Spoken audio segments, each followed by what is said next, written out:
Okay, so today we're going to dive into some pretty heavy stuff. Yeah. It's the life and crimes of Kenneth Williams. Right.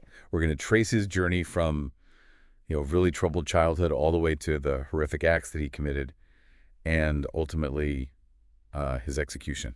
Yeah. I think this deep dive is going to make you think about how does someone end up on such a dark path? Right.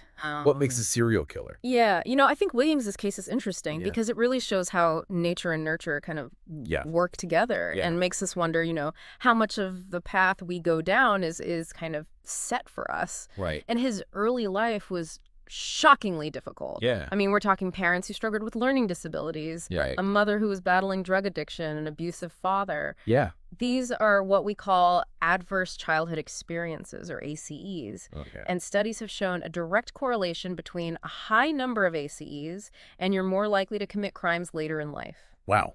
It's hard to even imagine growing up in that environment. Right. The sources say that he was exposed to drugs and alcohol super young, Yeah. like 6 years old for marijuana Wow.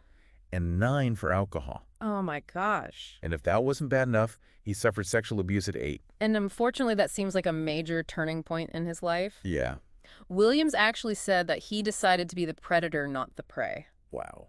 It's a chilling quote that reveals a really distorted coping mechanism that was born out of trauma. Right. The abuse really warped how he saw himself and the world around him. It's like he never even had a chance at a normal childhood. Right. He never had a chance to develop healthy coping mechanisms. Exactly. It seems like the pattern was already set in motion. Yeah. His teenage years were spent, bouncing between foster homes and juvenile detention centers. Right. Which is a system that often fails to address the real reasons behind delinquent behavior. Exactly. He got his first conviction at 16 Oh. for escape and battery. Served time and was released. Right. But as you probably know, recidivism, Yeah. meaning the chance of reoffending, is pretty high. Yeah.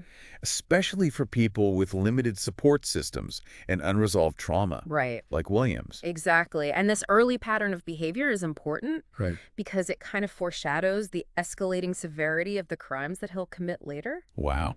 The system failed to intervene effectively and break the cycle.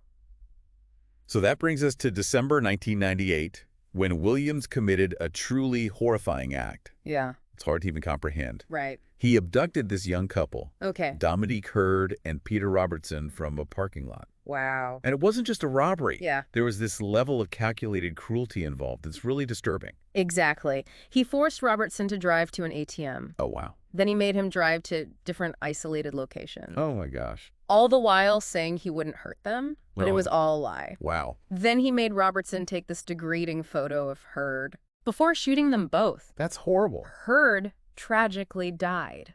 Oh, my gosh. Robertson was left for dead. Wow. These actions suggest this really scary level of dehumanization and sadism, Right. which are traits that are often seen in antisocial personality disorder. So he was only 19 at the time. 19. And the court gave him life in prison without parole. Wow. But that wasn't the end of the story. Right. And his reaction to being spared the death penalty, he actually taunted Hurd's family, What? saying, "You thought I was going to die, didn't you?"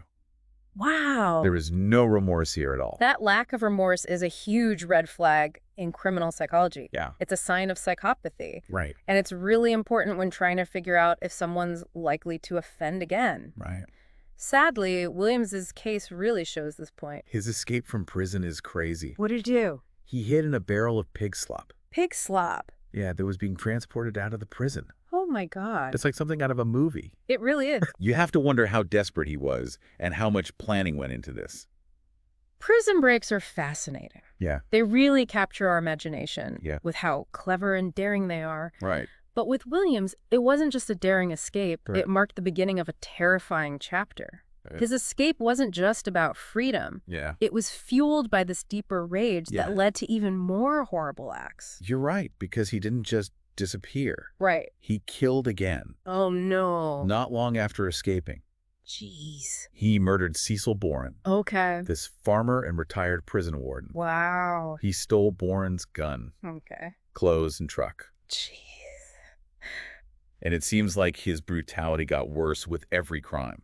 So this brings up an important question. Yeah. Was this because he was getting more desperate as a fugitive? Right. Or was this his true nature finally breaking free from all restraints? Yeah. It's a complicated question that criminologists and psychologists are still debating. Yeah, I can see that. And then there's the death of Michael Greenwood, Right. who was just in the wrong place at the wrong time. Oh, yeah. Williams was running from the cops in Missouri, Oh, wow. crashed into Greenwood's car, Oh, gosh. and killed him instantly. Oh, jeez. This really shows how the impact of these crimes goes way beyond the intended victims. Yeah, you're absolutely right. The Yeah. ripple effects are huge. Right. It's important to remember that Williams wasn't actually convicted of murdering Greenwood. Okay.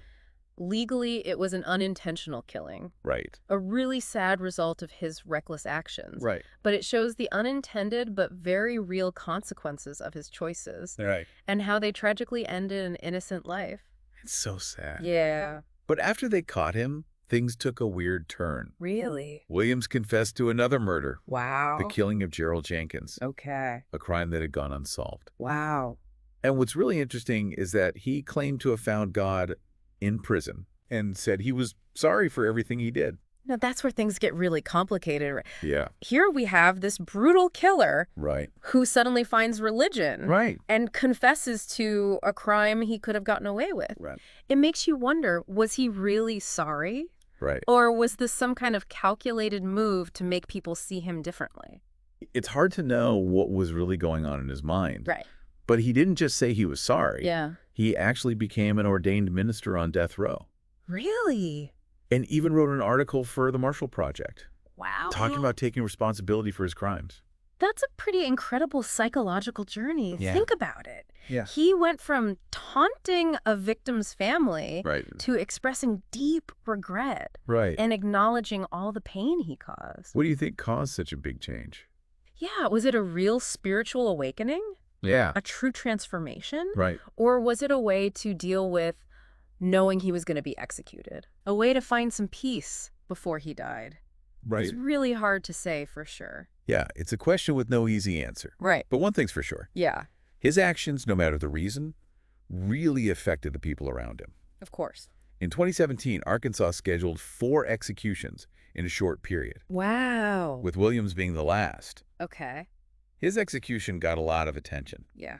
not just because of the awful crimes he committed, Right. but also because of this amazing act of forgiveness. Really? Kayla Greenwood, Okay. the daughter of Michael Greenwood. Right. The man Williams killed in the car crash. Yeah, she actually forgave him, Wow, that's amazing. and she didn't stop there. What else did she do? She even set up a visit for Williams' daughter and granddaughter, Wow. who he hadn't seen in years, Oh, wow. to see him before his execution. That's an incredible act of compassion. It really is. To forgive the person who took your father away. It really makes you think about the power of forgiveness It does. and how humans can be so empathetic, yeah, even when faced with such a horrible tragedy. Forgiveness is powerful, It is. but it's also really complicated. Yeah. You have to remember that forgiveness doesn't erase the pain Right. or justify what the person did. Right. It's about finding a way to move forward, Right. to let go of the anger and resentment. Right. It seems like Kayla Greenwood found peace in forgiving Williams, Oh, right. even though it makes sense that some of Williams's other victims' families felt differently. It shows that there's no one right way